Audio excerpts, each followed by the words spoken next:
Hello friends, എല്ലാവർക്കും Mallus cooking ഹട്ടിൻ്റെ പുതിയൊരു വീഡിയോയിലേക്ക് സ്വാഗതം.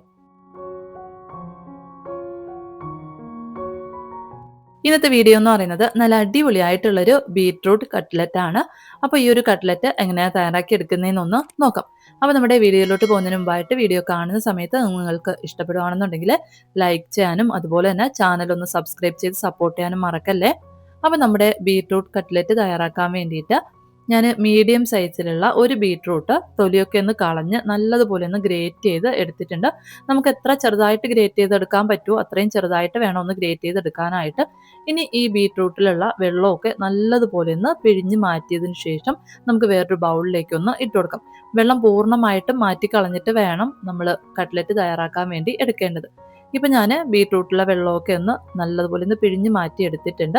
ഇനി നമുക്കിതിൻ്റെ കൂടെ ചേർത്ത് കൊടുക്കേണ്ടത് ഉരുളക്കിഴങ്ങാണ്. മീഡിയം സൈസിലുള്ള തന്നെ ഒരു ഉരുളക്കിഴങ്ങ് നല്ലതുപോലെ ഒന്ന് വേവിച്ച് ഉടച്ചെടുത്തിട്ടുണ്ട്. അത് നമുക്കിതിലേക്ക് ചേർത്ത് കൊടുക്കാം. ഇതിൻ്റെ കൂടെ തന്നെ ഒരു സവാള ചെറുതായിട്ട് അരിഞ്ഞതും കൂടി ഒന്ന് ചേർത്ത് 4 സ്പൂൺ അളവിൽ ബ്രെഡ് പൊടി കൂടി ഒന്ന് ചേർത്ത് കൊടുക്കാം. ബ്രെഡ് പൊടിയോ അല്ലെങ്കിൽ ബ്രെഡ് ക്രംസോ ചേർത്ത് കൊടുക്കാവുന്നതാണ്. ഇനി ഇതിലേക്ക് 1 ടീസ്പൂൺ അളവിൽ ഇഞ്ചി വെളുത്തുള്ളി പേസ്റ്റും ഒരു പച്ചമുളക് ചെറുതായിട്ട് അരിഞ്ഞതും ചേർത്ത് കൊടുക്കാം. ഇതിൻ്റെ കൂടെ തന്നെ 1/2 ടീസ്പൂൺ അളവിൽ മുളക് പൊടിയും 1/2 ടീസ്പൂൺ അളവിൽ ഗരം മസാലയും കുറച്ച് മല്ലിയിലയും കൂടെ ഒന്ന് ചേർത്ത് കൊടുത്തതിന് ശേഷം ആവശ്യത്തിനുള്ള ഉപ്പ് കൂടെ ഒന്ന് ചേർത്ത് നന്നായിട്ടൊന്ന് കുഴച്ചെടുക്കാം. ഒട്ടും തന്നെ വെള്ളം ചേർക്കാതെ വേണം ഇത് കുഴച്ചെടുക്കാനായിട്ട്. നമുക്ക് ചപ്പാത്തിക്കൊക്കെ കുഴച്ചെടുക്കുന്ന പോലെ ആ ഒരു പരുവത്തിലൊന്ന് കുഴച്ചെടുക്കണം. ഉരുളക്കിഴങ്ങിൻ്റെയും സവാളയുടെയും അതുപോലെ തന്നെ ബീട്രൂട്ടിൻ്റെ ഒരു നനവിൽ നമുക്കിത് നന്നായിട്ടൊന്ന് കുഴച്ചെടുക്കാനായിട്ട് പറ്റും. അതുകൊണ്ട് തന്നെ നമ്മളിതിലേക്ക് ഒട്ടും വെള്ളം ചേർത്ത് കൊടുക്കേണ്ട ആവശ്യമില്ല.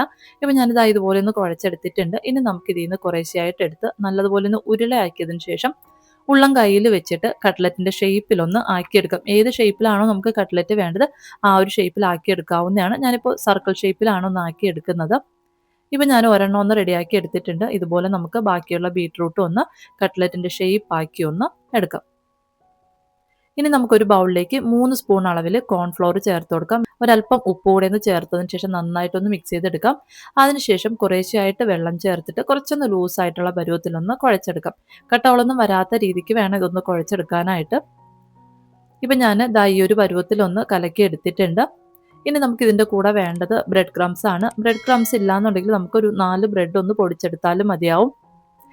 ഇതിപ്പോൾ ഞാൻ വീട്ടിൽ തന്നെ തയ്യാറാക്കി എടുത്തിട്ടുള്ള ബ്രെഡ് ക്രംസ് ആണ്. ഒരു 1/2 കപ്പ് അളവിൽ ബ്രെഡ് ക്രംസ് ആണ് എടുത്തിട്ടുള്ളത്. ഇനി നമുക്ക് നമ്മുടെ കട്ട്ലറ്റ് ഒന്ന് റെഡിയാക്കി എടുക്കാം. അതിനായിട്ട് നമ്മൾ ഷേപ്പാക്കി വെച്ചിട്ടുള്ള ബീട്രൂട്ട് ഓരോന്നായിട്ട് എടുത്ത് നമ്മൾ കലക്കി വെച്ചിട്ടുള്ള ഈ കോൺഫ്ലോറിലൊന്ന് മുക്കിയതിന് ശേഷം എടുത്ത് വെച്ചിട്ടുള്ള ബ്രെഡ് ക്രംസ് വെച്ചിട്ട് നല്ലതുപോലെ ഒന്ന് കോട്ട് ചെയ്ത് എടുക്കാം. ഈ ഒരു ബീട്രൂട്ട് മൊത്തത്തിൽ നന്നായിട്ടൊന്ന് ബ്രെഡ് ക്രംസ് വെച്ചിട്ടൊന്ന് പൊതിഞ്ഞ് വരണം. ആ ഒരു രീതിക്ക് നല്ലതുപോലെ ഒന്ന് കോട്ട് ചെയ്ത് എടുക്കാം. ഇപ്പം ഞാൻ ഒരെണ്ണം ഒന്ന് റെഡിയാക്കി എടുത്തിട്ടുണ്ട്. ഇതുപോലെ നമ്മൾ ഷേപ്പാക്കി വെച്ചിട്ടുള്ള എല്ലാ ബീട്രൂട്ടും കോൺഫ്ലോറിലൊന്ന് മുക്കിയതിന് ശേഷം ബ്രെഡ് ക്രംസ് വെച്ചിട്ടൊന്ന് കോട്ട് ചെയ്ത് എടുക്കാം. അതിനുശേഷം നമുക്കിതൊന്ന് ഫ്രൈ ചെയ്തെടുക്കണം. അതിനായിട്ടൊരു പാനിൽ എണ്ണയൊന്ന് ചൂടാകാനായിട്ട് വെച്ചിട്ടുണ്ട്. ഒരു മീഡിയം ഫ്ലെയിമിൽ വെച്ചിട്ട് വേണം ഇതൊന്ന് ഫ്രൈ ചെയ്തെടുക്കാനായിട്ട്. നമ്മൾ ഷേപ്പാക്കി വെച്ചിട്ടുള്ള കട്ട്ലറ്റ് നമുക്ക് ഓരോന്നായിട്ട് എണ്ണയിലേക്കൊന്ന് ഇട്ട് കൊടുക്കാം. എണ്ണയിൽ ഒരുപാട് മുങ്ങി പൊരിയത്തക്ക രീതിയിൽ നമ്മൾ എണ്ണ ഒഴിച്ചു കൊടുക്കേണ്ട ആവശ്യമില്ല. നമുക്ക് കുറച്ച് എണ്ണയിൽ തന്നെ ഒന്ന് പൊരിച്ചെടുത്താൽ മതിയാവും. ഇപ്പം ഞാൻ 4 കട്ട്ലറ്റും എണ്ണയിലേക്കൊന്ന് ഇട്ട് കൊടുത്തിട്ടുണ്ട്. ഇതിന് നമുക്ക് ഒരു സൈഡൊന്ന് വെന്ത് കഴിയുമ്പോഴത്തേക്കൊന്ന് മറിച്ചിട്ട് കൊടുക്കാം. 2 സൈഡും നല്ലതുപോലെ ഒന്ന് വെന്ത് നല്ലൊരു ബ്രൗൺ കളറായി വരുന്ന സമയത്ത് എണ്ണയിൽ നിന്ന് കോരി മാറ്റാവുന്നതാണ്.